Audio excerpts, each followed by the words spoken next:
Hello Year 5 and welcome to chapter 15 of The Indian in the Cupboard. This one is called Underfloor Adventure.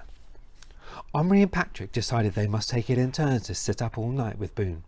This was going to be tricky because of a light showing under the door, but Omri unearthed the lumpy remains of a candle he had made himself from a candle making kit. "We can put it behind the dressing up crate, then it won't show." They got into their pyjamas. Patrick was supposed to be sleeping on a folding bed, so they got it ready to avoid arousing suspicion. When Omri's mother came in to kiss them goodnight, they were both in bed, apparently reading. The fact that Omri was reading in semi-darkness was nothing unusual. She was always on about it. "Oh, Omri, why won't you switch your bedside light on? You'll ruin your eyes." "It doesn't work," said Omri promptly. "Yes, it does. Daddy fixed it this morning. You know what was wrong with it."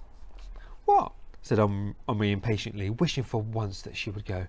"That wretched rat of Gillian's had made a nest under the floorboards and lined it with bits of insulation it gnawed off the wires.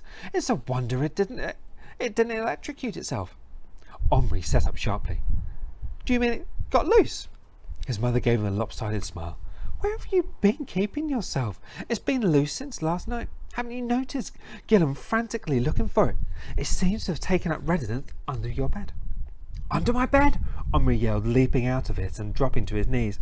"It's no good looking for it. I mean, right under the floor. Daddy caught a glimpse of it today when he had the boards up, but he couldn't catch it, of course. It's a matter of waiting till it comes out for food, and then..." But Omri wasn't listening.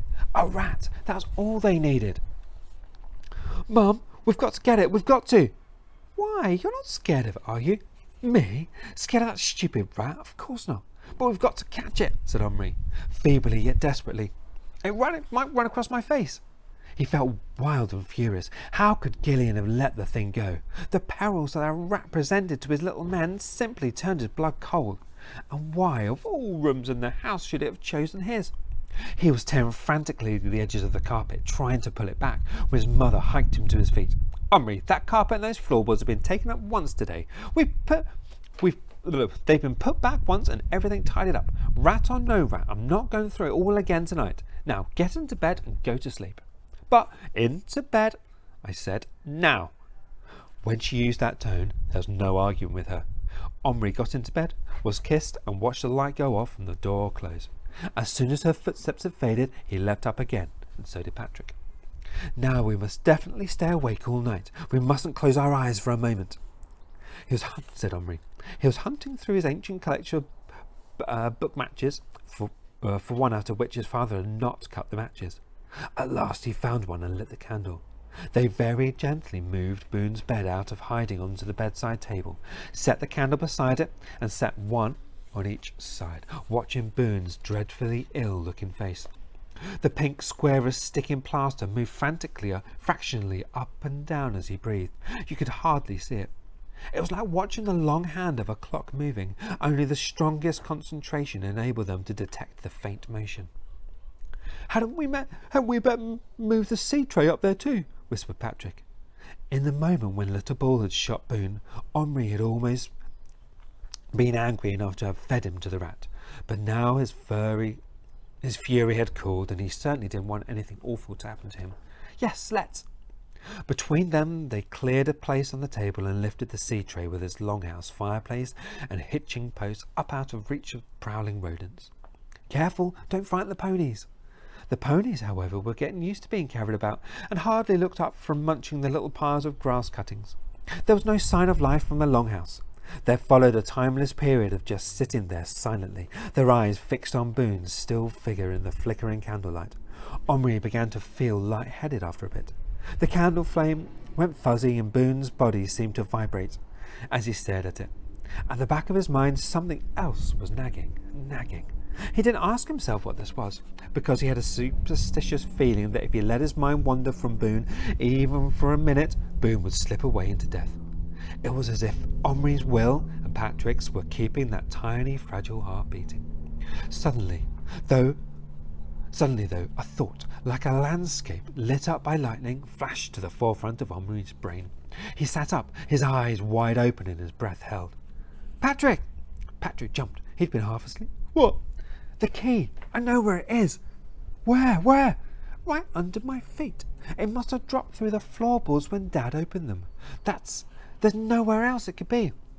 Patrick gazed at him in admiration, but also in dismay. How are we going to get to it? He whispered. We'll have to take up the carpet first. Maybe Dad didn't nail all the boards down. Moving very quietly, they managed to lift one corner of Omri's bed and kick back the edge of the carpet from underneath. Another bit was under the bedside leg table, and that was tricky, but they shifted it between them in the end. Carefully, they folded the corner of carpet back onto itself, exposing the boards. Omri then stuck his fingers down the narrow crack at the ends of the boards, one after another, testing to see if they could be lifted. Only one of them could. The rest were nailed down to the joists underneath. Making as little noise as possible, he hadn't heard his parents go to bed yet. Omri prized up the short end of the board. A hole about the size of a man's foot gaped in the light of the candle Patrick was holding. Even when he put the candle down the hole, they couldn't see much. We'll have to risk the bedside light, Omri said. They switched it on and carried it on its flex down to the hole. Kneeling on the floor, they peered into the depths. They could make out the dusty lath and plaster several centimetres down, the top side of the ceiling of the room below, the room where Omri's parents were now sitting. We'll have to be dead quiet, or they'll hear us. Dead quiet doing what? Asked Patrick. It's not there. You'd see it if it was. It must be under one of those nailed down boards, said Omri despairingly. At that moment they heard Little Bull calling them, and they stood up. He was standing outside the longhouse, naked but for his breechcloth. His hair hung loose. His face and chest and arms were smeared with ashes. His feet were bare. Little Bull, what are you doing? Asked Omri, aghast at his appearance. One fire, one make dance, call spirits, make Boone live. Omri looked at him for a moment and felt an ache in his throat that reminded him painfully of his babyish days, when he used to cry so much, days he thought he had left behind forever. Little Bull, dancing won't do any good. The spirits won't help. We need a doctor. To get the doctor, we need the key. Would you help find it? Little Bull didn't move a muscle. I help. Gently, Omri picked him up. He knelt on the floor and put his hand down in the hole. Patrick held the light. Omri opened his hand and Little Bull stood on it, looking around into the dusty, dark tunnel stretching away under the floor. I think it's somewhere down there, Omri said quietly, on the other side of that wooden wall. You have to find a way through, a hole or a crack or something. We'll give you all the light we can, but it's bound to be awfully dark on the other side. Do you think you can do it? I go, said Little Bull immediately. Right, start looking for a way through.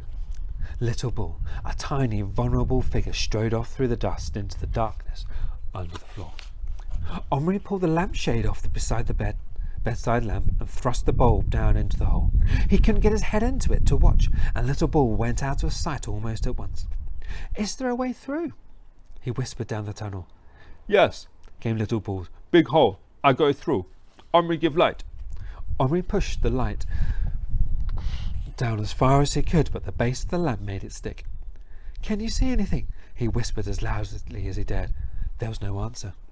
He and Patrick knelt there for an age. There wasn't a sound. Then Patrick said suddenly, Did he take his bow and arrows? No. Why? What if he meets the rat? Omri had totally forgotten about the rat in the excitement of realising what had happened to the key.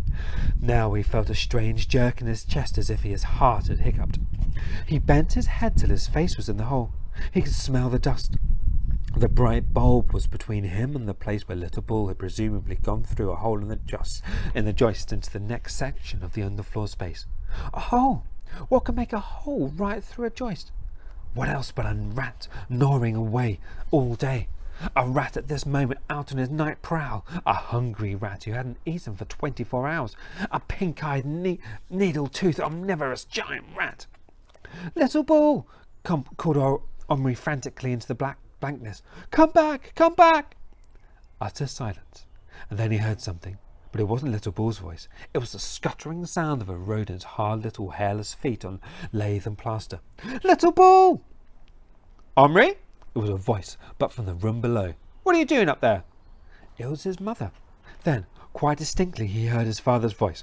I can hear that blasted rat pattering about overhead. It's probably keeping the boy awake. I'd better go up, said his mother. A door closed below, and they heard her coming up the stairs. Even this dire prospect hardly had power to do more than push Omri's desperation one stage further. He probably wouldn't have moved from his place on the floor if Patrick hadn't acted swiftly. Quick, light off, into bed! He pulled Omri up, snatched the lamp out of his hand and switched it off. The candle was still down the hole. Patrick shoved the floorboard roughly back into position and moved the carpet so that it more or less covered the boards if he didn't look closely. Then he pushed Omri into his bed, covered him up. The footsteps were nearly at the door and had just flung himself down on the folding bed when the door opened. Omri lay there with his eyes squeezed shut, thinking. Don't put the light on, don't put the light on. Light was coming into the room for the landing, but not enough to see anything much. His mother stood there for what seemed like 100 years. Finally she whispered, Are you boys asleep? Needless to say, she got no reply. Omri! She tried once more. Then after another 100 years, during which Omri imagined little Bull bitten in half by the rat right underneath where he was laying, the door closed again, leaving them in darkness. Wait, wait, breathed Patrick. It was torture to wait. The rat had stopped moving when all the scuffling and footsteps had started. That was something. But now it was quiet again. Omri imagined it creeping towards its prey, its pink nose twitching, its albino whiskers trembling hungrily. Oh, how could you let little Bull go down there? Boone's death would at least not have been his fault, but if little Bull was killed, Omri knew he would never forgive himself. At long last, the living room door closed, and both boys stole out of bed again. Patrick reached the light first. Omri grabbed it, but Patrick insisted on looking first to see if Boone was still breathing. He was. They rolled back the carpet and lifted the board again, terrified that each movement would attract the grown-ups below. The homemade candle was burning away in the gloom like a little torch in a disused mine, throwing its eerie light down the tunnel. Omri lay down flat. He didn't raise his voice, but he called softly, Little Bull, are you there? Come back. You're in terrible danger. Silence. Oh, God, why doesn't he come? Omri whispered frenziedly. At that moment, they did hear something. It was hard to identify the sound. It was the rat, all right. But it wasn't what it was doing. There was no running sound, just a sort of tiny shook as if it made one short, sudden movement. A pounce? Omri's heart was in his mouth. Then there were other sounds, as if he had not got used to straining his ears to catch the voices of the little men, he might not have heard them. But he did hear it, and hope nearly lifted him off the ground. It was a faint, light scrambling sound, the sound of a small body getting through a hole in a hell of a hurry. Omri pulled the lamp back out of the hole and thrust his arm in. Instead, his hand open.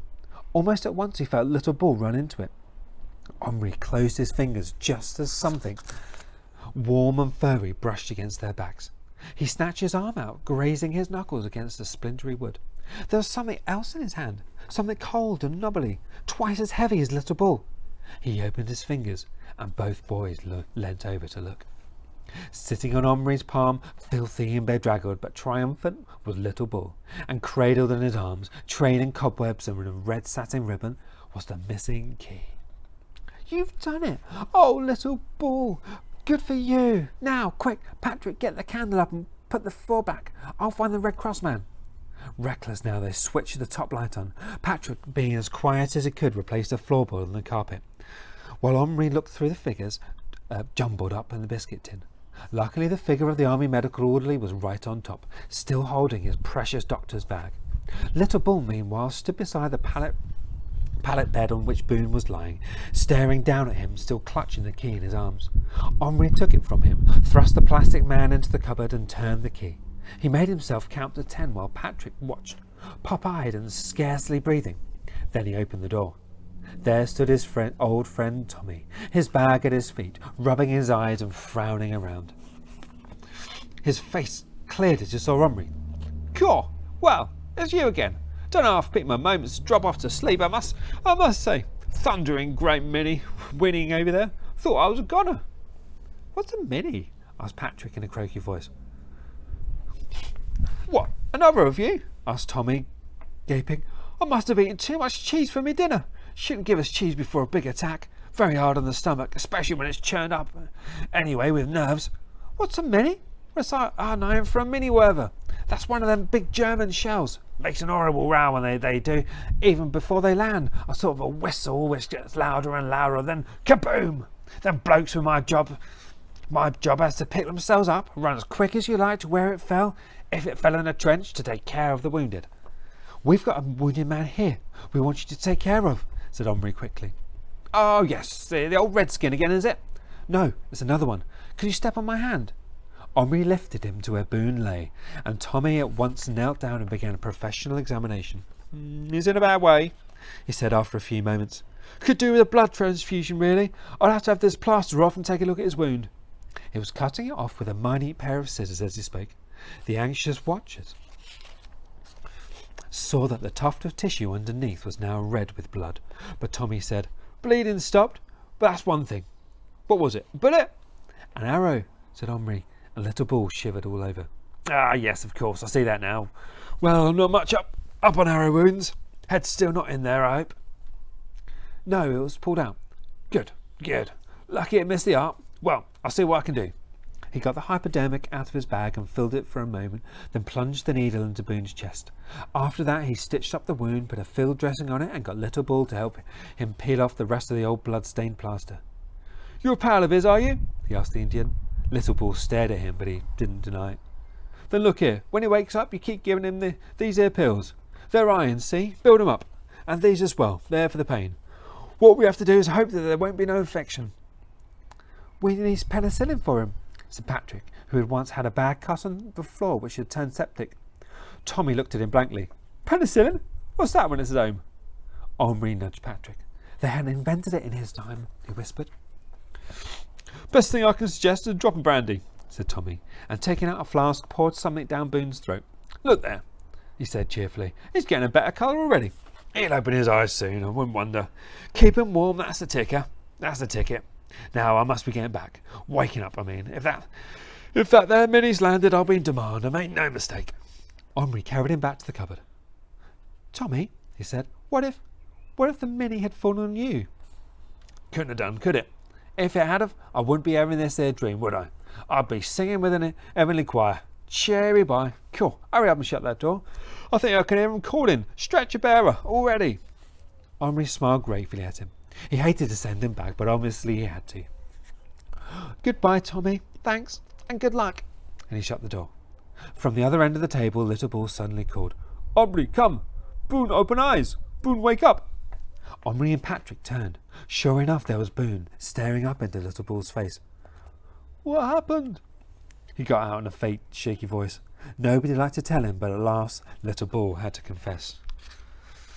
Me shoot, he said. What you talking about, you crazy Injun? I asked you what happened in the picture. Didn't them sellers beat the Redskins and get to where they were aiming to get to? Or did the Redskins carry off the women and scalp all the men and the dirty little savages? Little Bull drew his breath. His head, which had been hanging in shame, came up sharply, and to Omri's horror he actually saw his hand go to his belt for his knife. Luckily it wasn't there, but he jumped to his feet. Boone, shut your mouth! Not say bad words! Not insult little Indian braves, or Little Bull shoot again. This time kill good. Take scalp, hang on pole. Boone, scalp too dirty. Hang on belt of Indian chief. And he snatched his chief's cloak off Boone's body and swirled it proudly round his own shoulders. Omri was shocked, but Patrick was laughing so hard he could scarcely hold it in. But he controlled himself enough to wrap Boone up in the cut-up blanket to keep himself warm. Omri snatched Little Bull up between finger and thumb. Oh, so you're a chief again, are you? He hissed furiously. Chiefs ought to know how to keep their tempers. Here. He picked the broken headdress off the floor and fitted it lopsidedly onto Little Bull's black hair. Now, Chief, have a good look at yourself. And he held Little Bull up before a mirror. Little Bull took one look and then hid his face in his hands. Just so you remember what you did to your friend. No friend, enemy, muttered Little Bull, but the anger had gone out of him. Whatever he is, you've got a job to do. Where are those pills? You're to see that he gets them. We can't even see. So it's up to you. And when Boone is better, do you know what you're going to do? You're going to make him your blood brother. Little Bull shot him a quick, startled look. Blood brother? I know all about it, Omri went on. You both make little cuts on your wrists and tie them together so the blood mingles, and after that you can't be enemies ever again. It's an old Indian custom. Little Bull looked baffled. Not Indian custom? I'm sure it is. It was in a film I saw. White man idea, not Indian. Well, this Indian's going to do it. And you can smoke a peace pipe. Don't tell me that's not an Indian custom either.